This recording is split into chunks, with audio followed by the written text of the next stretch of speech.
Bonsoir à tous, bienvenue.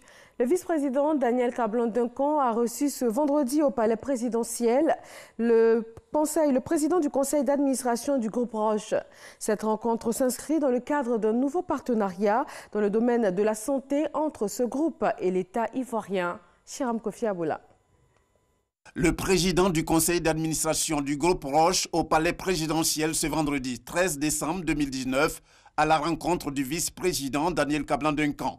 Christophe France, c'est son nom. Il est à la tête d'une importante délégation devant le vice-président ivoirien. Les échanges ont porté sur le partenariat entre la République de Côte d'Ivoire et le groupe Roche dans le cadre de ce qu'il convient d'appeler la vision commune de la santé pour tous à la suite d'un protocole d'accord qui vient d'être signé entre les deux parties.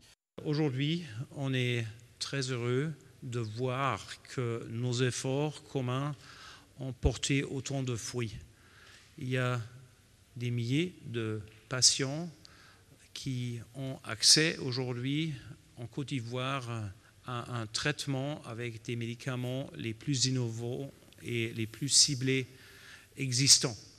Et on a aujourd'hui pu signer non seulement un deuxième accord, mais un accord bien plus large qui donne encore davantage d'accès à des médicaments et des diagnostics innovateurs.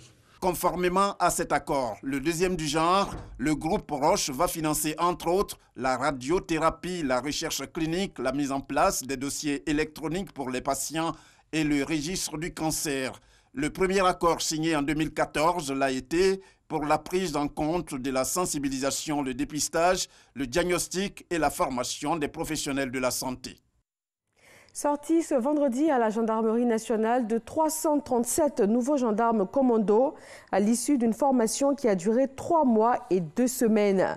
Et pour la toute première fois, une femme a fait son entrée dans ce corps d'élite.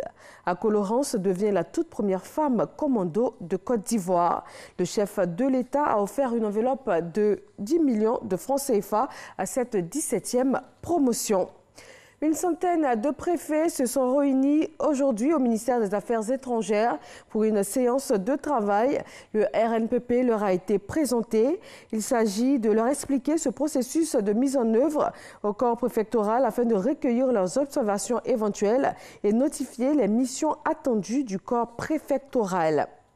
La Côte d'Ivoire est à la recherche de l'autosuffisance en protéines halieutiques. La consommation nationale reste fortement marquée par les importations estimées à 320 000 tonnes par an pour une production locale moyenne d'environ 42 000 tonnes. Pourtant, les atouts naturels du pays sont considérables avec près de 150 000 hectares de lagunes, 350 000 hectares de lacs et de nombreux bas-fonds propices à l'implantation d'exploitations aquacoles. Pour inverser cette tendance, le gouvernement a mis en place le projet de relance de projet piscicole. À l'issue de l'évaluation de ce projet ce vendredi, les acteurs conviennent que des avancées ont été obtenues.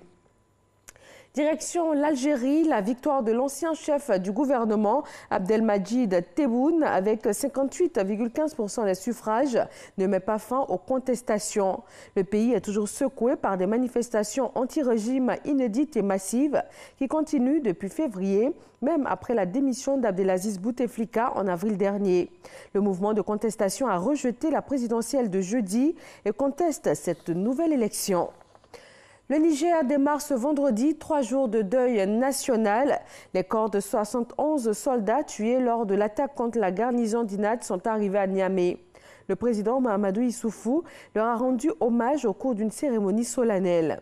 Avant leur enterrement au Carré des Martyrs, dans l'enceinte de l'escadrille nationale, le chef de l'État, chef suprême des armées, a décoré ses soldats tombés les armes à la main. Et puis les élections législatives au Royaume-Uni avec 365 sièges sur 650. Les conservateurs remportent le scrutin avec une majorité absolue. Boris Johnson a donc les cartes en main pour réaliser le Brexit fin janvier comme promis. Le processus de sortie de l'Union européenne doit démarrer dès la semaine prochaine. Merci de nous suivre sur RTI 1 et également sur rti.ci et sur tous nos réseaux. Je vous retrouve à 20h et tout de suite l'information dans nos régions.